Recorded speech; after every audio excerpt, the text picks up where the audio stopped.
here we are. Welcome back to another episode of Comment and Kick It. It's your host, Bando. I am back with a fresh episode to talk about UFC Tampa. This card was a phenomenal card. Phenomenal card. Started off slightly slow, but it was like a finish palooza. There was just finishes like crazy, phenomenal KOs, and it's wild because I made this top 10 video for 2024 that I posted probably about a week ago or so. And I mentioned in there, I'm like, we got one more card left. I don't think there's going to be anything crazy to talk about. But I think I was wrong. I mean, this card alone was more exciting than a lot of the pay-per-views that we had this year. So I'm going to get through with a little review. I'm not going to review the entire card. We're going to kind of just break down, talk about the good moments, the dope moments, the good fights. So let's get right into it. Let's go.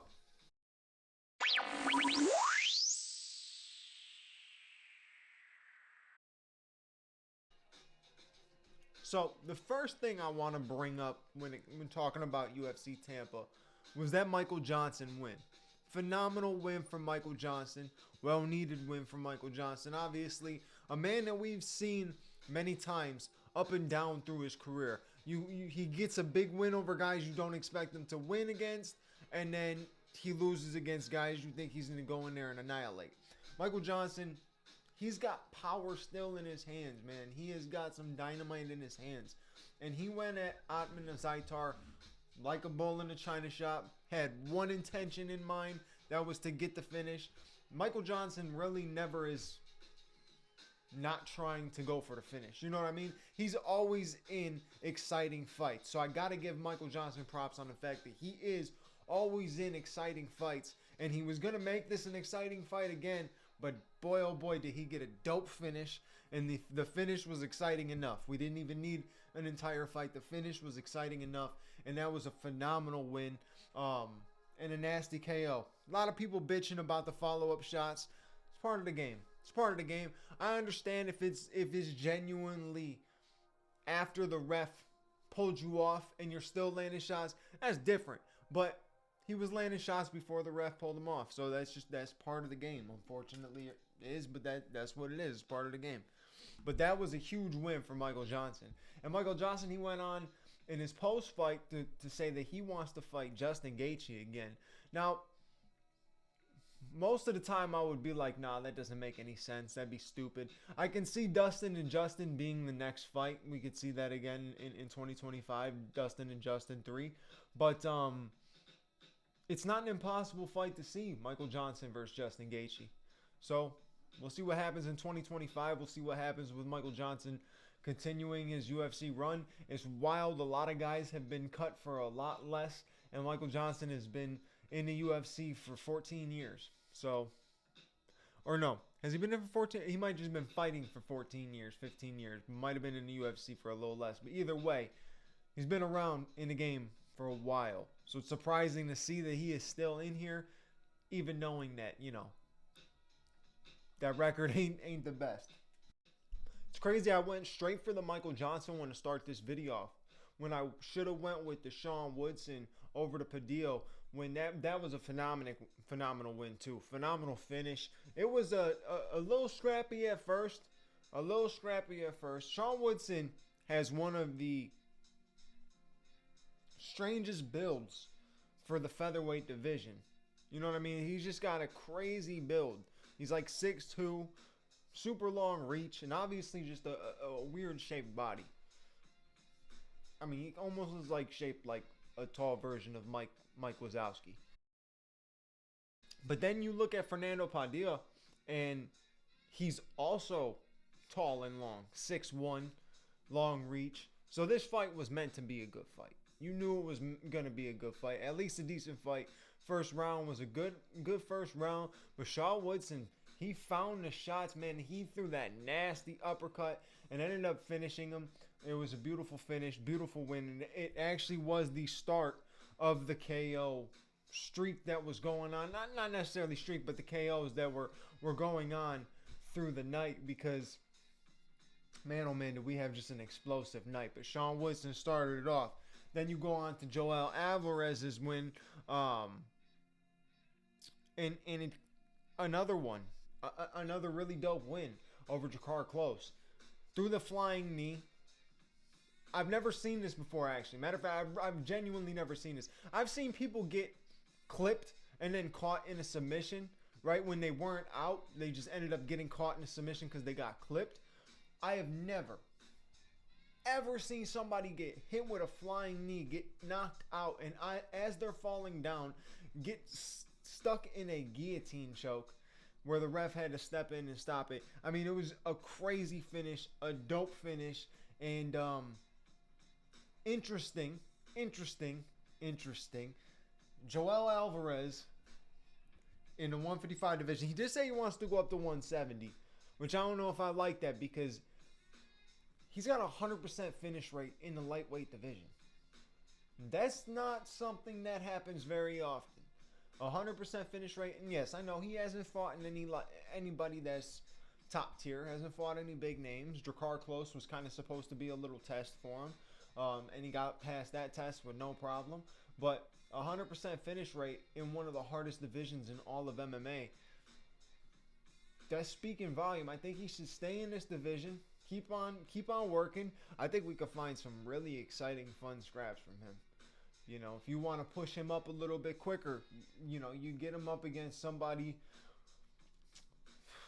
Shit, in that division, you can go with anybody from, I was going to say Benoit Saint Denis, but Benoit Saint Denis and Paddy Pimblett seems like that just got announced to be official. But there's so many people in the lightweight division, you could end up finding something. But you got to kind of push this dude a little bit. You got to push this dude a little bit. His striking is clean. He's quick. He's got good defense. So I want to see more. I definitely want to see more. So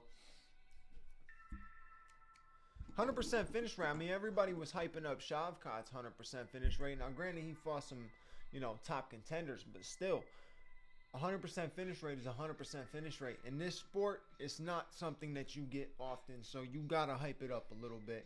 And I think Joel Alvarez can bring some interesting stuff to that division. It sucks because I want to match him up with somebody, but everybody I want to match him up with is already matched up for something, either big fight or rumored fight. Something's already matched, so it's hard to get him the next thing. I guess we just gotta wait and see. The UFC's got so many people that it's hard to remember who really is. When you're out of the top 10, out of the top 15, maybe sometimes in the top 20, but once you're out of that, it's really hard to remember the names off top of guys who just got a win as well. Somebody who's also on a come up, got a win that it would make sense. It's always hard to remember that. But either way, Joel Alvarez made a statement last night, and I loved it, and I want to see more. And technically, after that was the Michael Johnson win. I don't know why I started with the Michael Johnson one. Then we had the two back-to-back decision fights. Disappointing third round for Adrian Yanez. I'm not going to get too deep into that fight because I didn't pay a lot of attention, but I did see that he was winning the first round. Seemed like he was winning the second from what I saw, but I was kind of in and out of sleep. But then I heard and saw what happened in the third round. Him just not doing what he needed to do. He was more trying to wrestle from what I was reading and everything like that. So I guess he fumbled the bag for that fight. And the one before between Navajo Sterling and Tukos. I don't even know what happened in that fight. I have no idea what happened in that fight. I was out like a light for that one. Look, it happens. It happens. I firmly believe any fight fan who watches UFC falls asleep during these cards. You start these cards at 10 o'clock. What do you expect? I'm going to be out like a light, brother. So only so many joints you can smoke during the prelims. No, I'm just playing. It's not that. It's because you work all day. You get home. You sit down to watch these fights. You just start fading. But yeah, so we after the Michael Johnson fight, you get two back-to-back decisions. And then you move on to another KO by Dustin Jacoby. phenomenal KO. It actually mimicked the same motion of Usman versus Masvidal. It's pretty dope. But Dustin Jacoby knocked out Vitor Petrino, and Petrino was the favorite coming into this, even though he was coming off a loss against Anthony Smith. If I remember correctly, it may have been short notice, but I don't think so. Either way, he's coming off a loss against Anthony Smith. He was kind of getting pushed up to see if he can, beat one of the gatekeepers and get up to the next spot in the division. He failed that opportunity, and he said he was coming back stronger, and a lot of people expected him to come in and get this win. And Dustin Jacoby, one shot to the chin, beautiful, spun him around, finished him, got the KO, and we're back on the KO run. The finishes were hot. I'm telling you, the finishes were hot last night, because after that one, let's see, what fight was after that? You move on to the Manal Cap. People keep saying the name different. But him against Bruno Silva. Bruno Silva, he tried. He tried to throw some heavy shots. He tried to catch Manal Cape off guard. He tried to, hit him with some crazy stuff when his back was up against the cage. But I'm going to say Manal Cop. I think that's what people were saying. But Manal Cop, phenomenal performance. Top tier, probably in my opinion, performance of the night. Just the way he was looking. A lot of people were comparing him to his Rising days. Now, I don't know too much about his Rising days. I've seen a couple highlights, but I don't know too much about his Rising days. But people were comparing his performance to what he did in Rising, and his performance was solid last night. Really solid. He was landing good shots. He was getting out of the way of anything that Bruno Silva was throwing that was threatening. He was just getting out the way of it, and he was making them pay for it every single time. His kicks were on point. His distance management was on point. And he was taunting in there a little bit. He was having fun. He did his thing. Besides getting hit in the balls 3 times, right? Three times he got kicked in the good old golden area. We all know how that feel. It don't feel good. And even though these guys are wearing cups, that's another thing. If you play sports in your life at all, you had to wear a cup, you understand that it only does so much. Think about a guy throwing a full-fledged kick at that spot 3 times. It's going to do some damage. So for him to be able to, take his time, brush those off, get back into rhythm, and continue on winning this fight, phenomenal performance. I was getting pissed off after that second one. The second one hit, I'm like, okay. The second one hit during an exchange that Cop was just catching him nasty, right? He wasn't about to finish him or nothing like that, but he just caught him nasty with a nice combination, nice exchange, and then here comes the second one, and then the third one followed up shortly after, and that's rough. That's rough. So shout out to Manal Cop for being able to get up, bounce back from that, and end up getting the win. A lot of people ask what's next from him. A lot of people say it's the title shot. A lot of people say he's not there yet. I don't know really how you can say he's not there yet in a division like that where everybody in the top 5 has already fought Pantoja and lost. Your only option would be if you want to give Brandon Moreno one more fight before getting title, because Brandon Moreno said he wants one more fight. You can give Moreno and Manel Cop, and that's the fight to make for number 1 contender. Or you can throw it to Manal Cop. Whoever's ready to take this should take this. And I think Manal Cop is ready for the challenge. Do I think Pantoja beats him? Yes. But I do think a performance like that, you're only as good as your last performance type thing, phenomenal performance by Manal Cop. I personally think you can throw him in there next, but if you want, him and Brandon Moreno would be actually a really good fight. I really do, because that fight's not going to go to the ground unless, Moreno really wanted to mix it up. I see that fight staying on the feet. So this co-main event holds, in my opinion, fight of the night and knockout of the night. Cub Swanson and Billy Quarantillo put on a fantastic fight, a action-packed fight, back and forth. bloody little scrap fest. It's crazy to see that Cub Swanson is still doing this. And he didn't even put the gloves down last night, so we don't know for sure if he's completely done.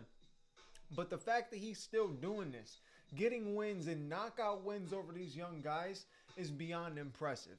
But he went in there last night, beat Billy Quarantillo in the first round. You know, he was landing some good shots. Quarantillo was coming back with some good shots, some heavy shots, but nothing that was doing enough damage. Second round, Quarantillo kind of had more of the control, right? It seemed like it started to go into Quarantillo's favor, especially in the late second, early third. And it switched when Cub threw that 1-2 down the middle. That 1-2 was beautiful.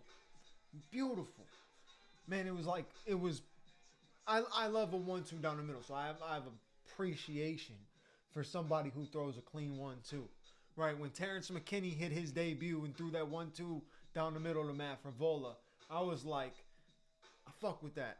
Because a clean 1-2 is one of the most slept on things besides, you know, a check left hook. A clean 1-2, a lot of guys aren't looking for that. You have so many different ways that you can throw a strike in MMA, right? You can throw jab, hook, kick, knee, takedown.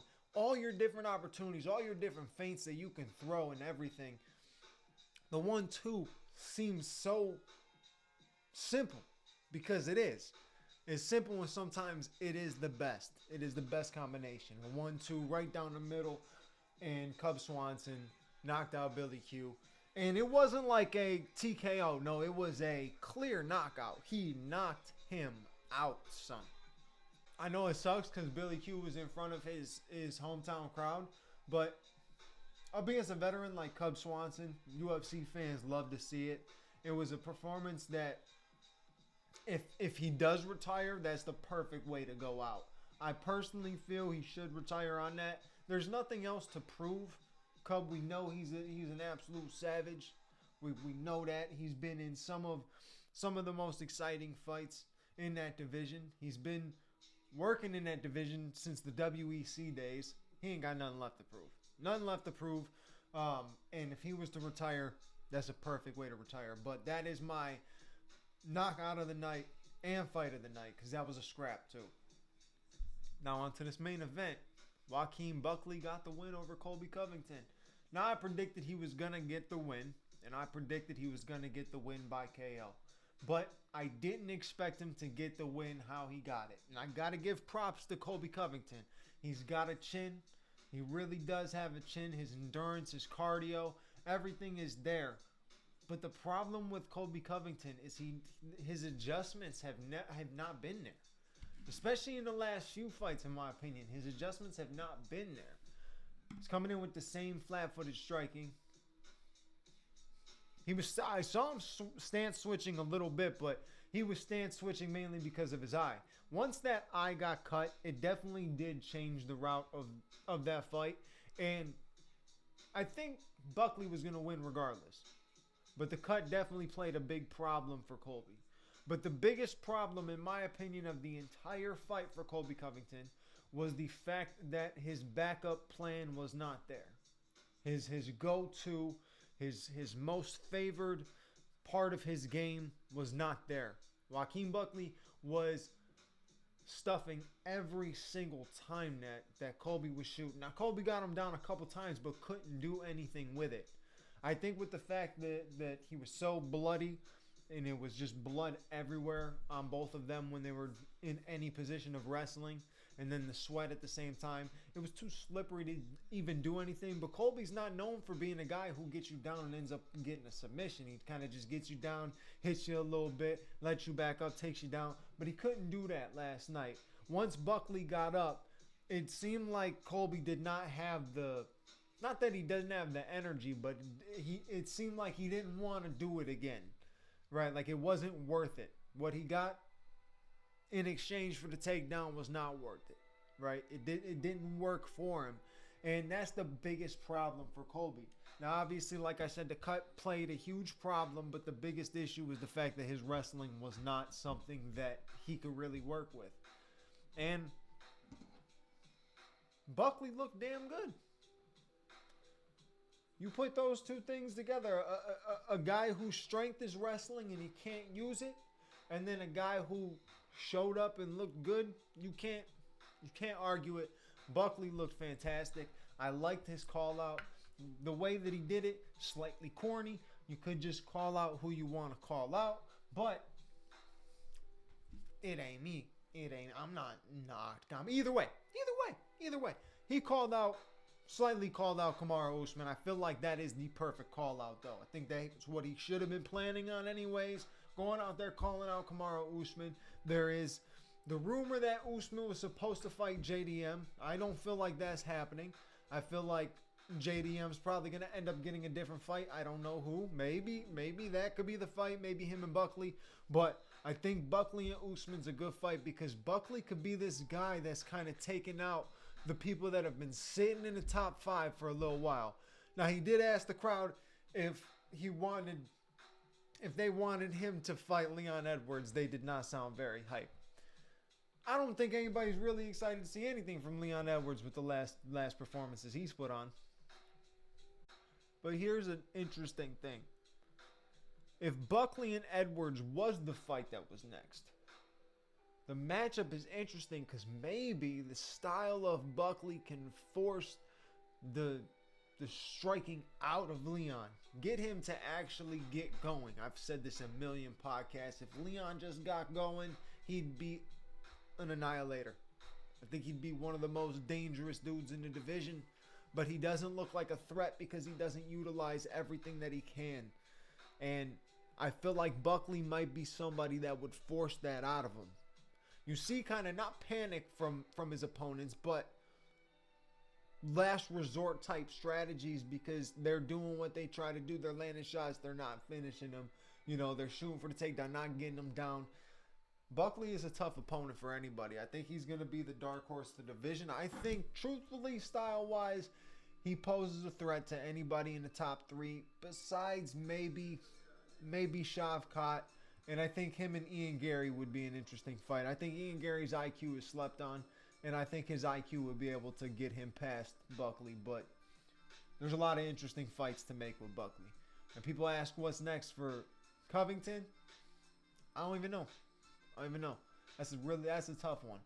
That's a tough one because you got to get him something that's, if you're trying to keep him going, you got to get him something that's going to bounce back. And who's a bounce back fight in that division right now that at the same time you can make as a main event, because that's what the UFC is going to try to do with Colby Covington, and that's all Colby's going to want to be on is a main event. And I can see him only fighting on like Florida cards, so he doesn't have to go far, doesn't have to travel, doesn't have to do a bunch of crazy stuff. I don't know what's next for Colby. You know, that was a tough loss to take because that's supposed to be kind of, you got the young guy coming up and the guy who's been there for a minute.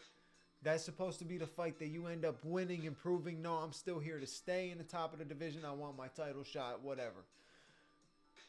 But Buckley came in and completely shut that down. So shout out to Buckley. Fantastic win. And fantastic card. That was an A card, in my opinion. That was an A card when the last pay-per-view was a C card. You know, that was an A card. That was a very good card. I was impressed with this card. It shocked me a little bit because I saw the prelims, fell asleep for the 2 fights, you know, in and out, fell asleep for the fights that went to decision. Then I was at my brother's, so I went home. Missed the Jacoby fight, so I didn't see the knockout until once I got home, saw the replays. Got to watch the rest of the card, and man, oh man, it was fantastic. Fantastic. I was very, very impressed. And I'm super excited for 2025. There's rumors that Tom Aspinall and John Jones is going to happen in 2025, and Dana White says he's coming to us with something that we would never expect. And I don't know how you do that when you came with the Sphere this past year. It's tough. What are you going to hit us with? So I'm interested to see, but looks like Tom Aspinall and John Jones is going to happen. So that's going to make a lot of fight fans happy in the new year. So either way, that's it for this episode. I'm going to be talking about a little bit more stuff probably tonight or tomorrow. I do have a Tyson Fury and Usyk podcast episode coming out. We are 4 weeks without UFC. So I'll probably just be coming up with top 10 stuff to end the year and doing the Usyk Fury fight. But either way, that's it for this episode. If you enjoyed, you know what to do. Like, comment, subscribe, hit the bell notification button so you know when the next episode is out. And I'll catch you on the next episode. Your boy Bando is out. Peace.